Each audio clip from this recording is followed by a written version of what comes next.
Hi everybody, and welcome to Traveling with Russell, and welcome to a new video, and welcome to Moscow region. Yes, we're not in Moscow today, we're out in the suburbs, kind of away from the center of Moscow, and I'm going to show you an apartment for rent and what a kind of typical one-room apartment looks like here in Moscow region. Now, it's in the building right behind me. I'm going to give you just a brief walk around outside, and then we're going to head on inside to have a look. I've got the keys right here in my pocket, so I finally arranged to kind of have an apartment tour of something that's empty and waiting to be rented out. And let's go for a walk, shall we? Now, before we go on upstairs, I thought I'd just show you this kind of kids' play area. This is very typical of a lot of micro districts around Moscow region.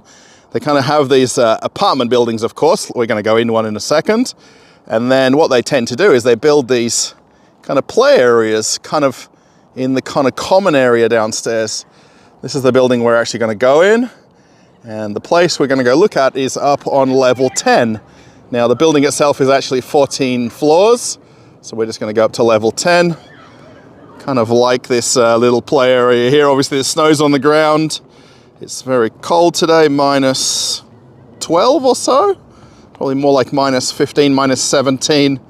But this young girl here is still on the swings, even minus 12. But she's well dressed up, so no problems. Now, I've actually wanted to do apartment tours for quite a while, and I finally kind of got around to finding somebody that'll let me kind of see a couple of empty or open apartments or available for rent ones. This is actually part of two different videos that I've done here. So you're either watching this one before or after the previous video. Obviously, you can make a comparison of the two buildings or the two apartments. So yeah, it's not as easy to kind of get an apartment tour, especially the fact that I'm doing it on my own here. I've got the keys for the place right in my hand here, and I'm gonna walk on inside. I didn't really want to do it with a real estate agent because obviously they're kind of wondering what I'm filming, why I'm filming, and it's a little bit hard to explain. So let's go inside because I'm now a bit cold. Now, there is actually some nice benches out here to sit on. The actual footpaths are nice and clear as well. For this building, they have Communal Services, so they'll have somebody that will come and actually clean the footpaths kind of daily as it snows. Now, this is the keys to get into this place. Now, there's a couple of keys for the door, and then there's this button here, which is kind of the usual way to get into most Russian apartments. There's either a keypad where you'd key the number in of the apartment number, and then you can actually call up, and then someone will actually open the door for you. Or I'm just going to use this kind of button release right here, and it opens the door. And then we're inside. And then very typical here, they've got either the steps or the ramp here for the prams, or whatever you need to carry up here, I guess. And then there's kind of a double door here, so it kind of keeps it nice and kind of insulated. Yeah, I'm very cold. I should have put some gloves on first. Now, just coming into the hallway here, again, if you haven't seen Russian apartment buildings or you've never seen a tour like this, these are all the different apartments for this corridor. There's basically 4 elevator towers to the same building, and then each kind of elevator tower has kind of obviously 4 or 5 apartments on each level. And then you've got here 2 different elevators. There's normal kind of passenger one, and this one they call a freight elevator, but it's just bigger. You can allow prams to go in if someone's got a sledge or a bicycle. And then this is all the information for the building and the company that looks after it for the garbage and general maintenance. And we'll head on upstairs. All right, so we're going up to level 10. I ended up with the bigger, kind of more spacious elevator. There's a mirror there for everyone to check themselves before they walk on in or out of the building, I guess. Yeah, nothing too fancy about these Russian elevators. They're kind of very commercial, industrial looking. And just like that, we're here. And then walking on out, they actually have the numbers painted on the wall here, so they all look the same when you come out of the elevator door. So We know we're on level 10. Now I've just kind of come ahead and kind of put the keys in to make it easier to do the walk around and try to make this as kind of seamless as possible. But this is what I will call a typical one-room apartment here in Moscow region. Now, the one thing I'm just going to point out for a lot of people who may kind of live in an apartment. So in Russia, they call them one-room apartments, but a lot of people will call them one-bedroom apartments. So depending on how you kind of define it. Now, just walking on inside, I'm kind of drawn to these windows right here. Now, this is actually the kitchen right here. Nice, bright yellow walls. Now, it's obviously echoey because there's no furniture here. So this is open for rent or up for rent. Green kitchen. So where you would rent this place, obviously there's partial furniture here. So there's obviously a fridge. That's pretty much it. There's no crockery or utensils or anything like that, so you'd bring all that with you.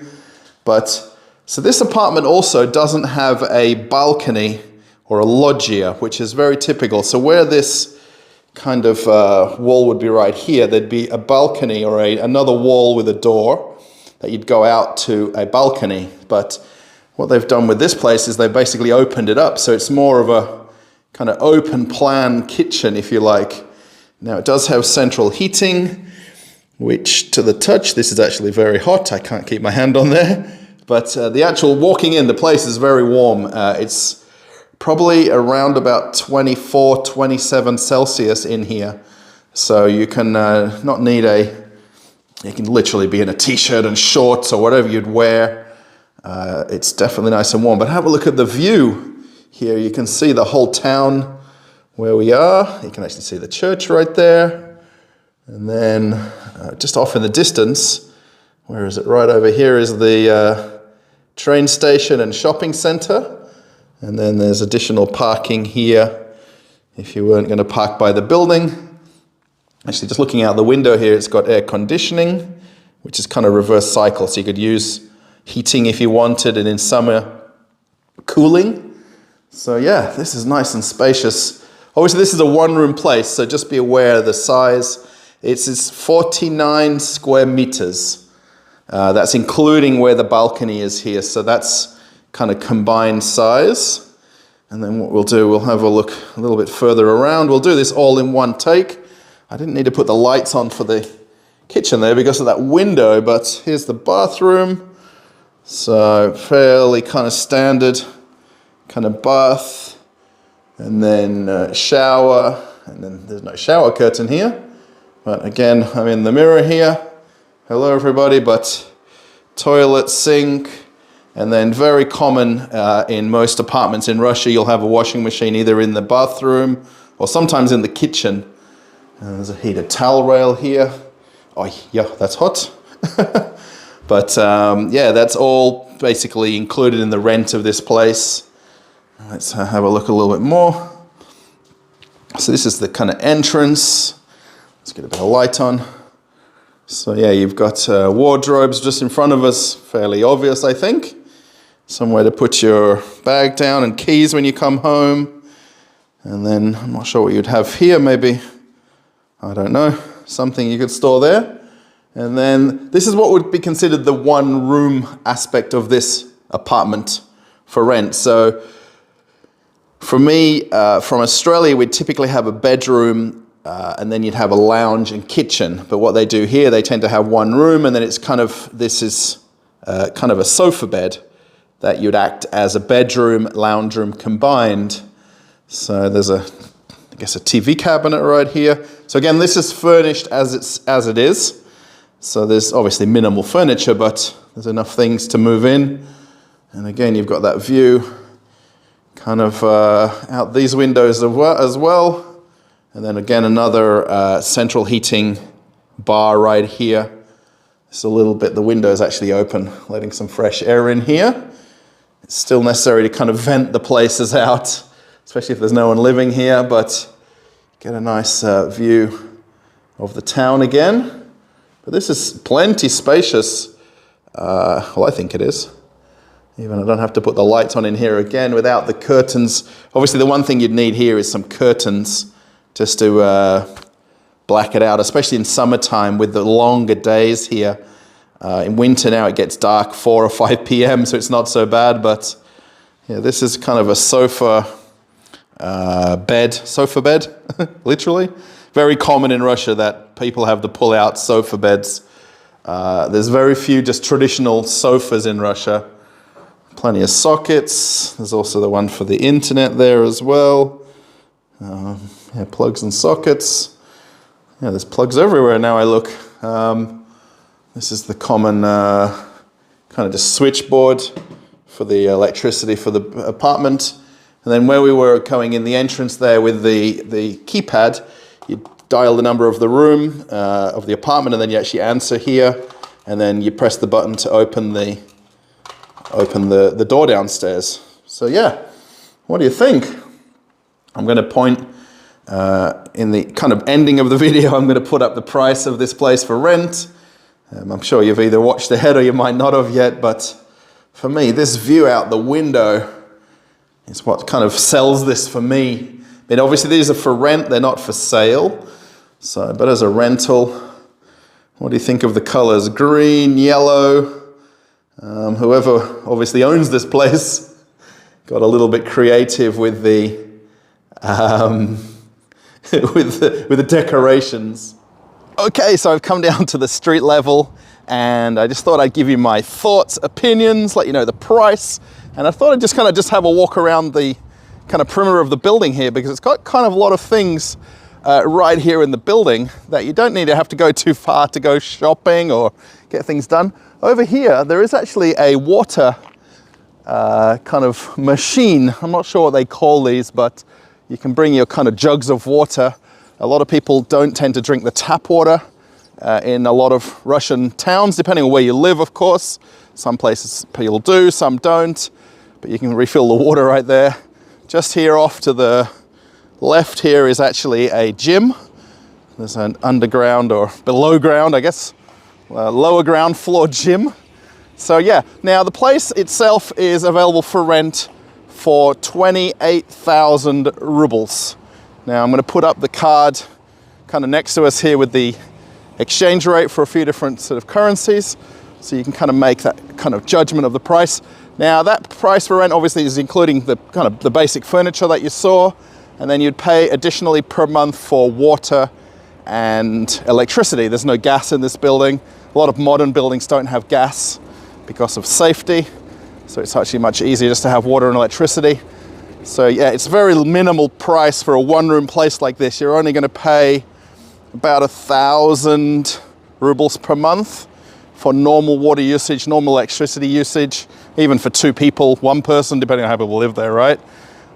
So it's not so much that cost for water and electricity. The rent, though, 28,000 per month. I think it's very fair for the size of the place. Obviously, you need a little bit more furniture there, but it's kind of good as it is. Let's have a look at these other kind of little shops, shall we? I'll just spin the camera around.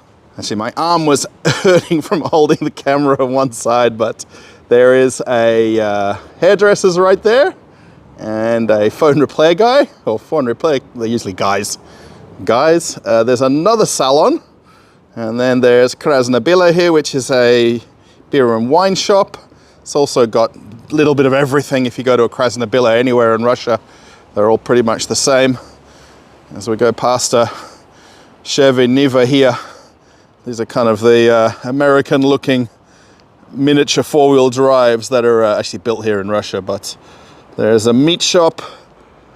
There is Wild Berries.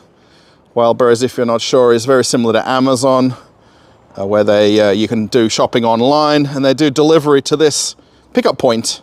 So you're not going to deliver to your home address. You can come to a pickup point. They've even got change rooms in there. You can try something on. If you don't want the product after you've looked at it, you can just basically give it back to them. You only pay at the point of walking out of the shop with it, or out of the pickup point, which is kind of convenient. But Wild Berries to have in your building is very nice. You can do all the online shopping you like. Look at these Christmas trees here. And then just literally pick it up from in your building. So yeah, this is the place where we were here. So this is 14 levels. We were on level 10. You can see it's kind of a sunny kind of day. It's late afternoon now. The sun's slowly setting, and it'll be dark in probably another hour or so. There is another beauty salon here. These have all kind of got different names, named probably after the lady or the guy, if the guy owns it, I guess.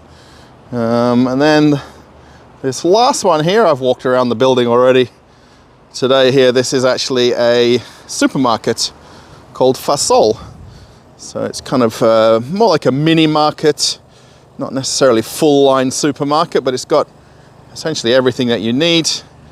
This is a kind of franchise that's throughout Russia, mostly just in buildings like this. They don't tend to have standalone Fasols, but again, it's in the same building where you live. It's nice and convenient. Now, if you were going to go to Moscow from here, you'd walk down here about 5 minutes, catch a bus, and then about 45 minutes you'd be at the kind of the nearest metro station or the bus station to go into the center of Moscow. So as you can see, the actual building and the location is very kind of convenient. There's the place for the kids to play, there's shops, there's somewhere to get your nails and hair done, everything kind of, you don't even have to leave. Well, you probably do if you want to go somewhere, or if you work in Moscow, or maybe you work in the same town, it would be even nicer, right? So yeah, let me know what you think. Again, I put the card up for the price of the rent, so you can just kind of get an idea of the price of apartments here in Russia as I just watch my step. Thanks everybody. I hope you like this. Please let me know in the comments what you think of this as an idea for videos on the channel. I was very lucky kind of to be able to visit 2 different places today. If you've watched this video before or after the other one, there is essentially a bigger 2-room apartment, and the one that we've seen in this video is a 1-room apartment, so you can make a nice comparison. Thumbs up if you liked it. And yeah, thanks. If you want to subscribe, if you want to see more videos from me here in Moscow, go for it. I'm here to make different videos, try to mix it up a little. I like these apartment tour videos though. This is something I've really wanted to do for a long time, but it's not easy to kind of, I guess, convince somebody to give you a set of keys to go look around apartments, but it kind of worked out. So yeah, I'm gonna go and get warm now. I didn't really put a jacket on while I did this to walk around. I didn't realize that it's actually as cold as it is. So thanks everybody. Bye.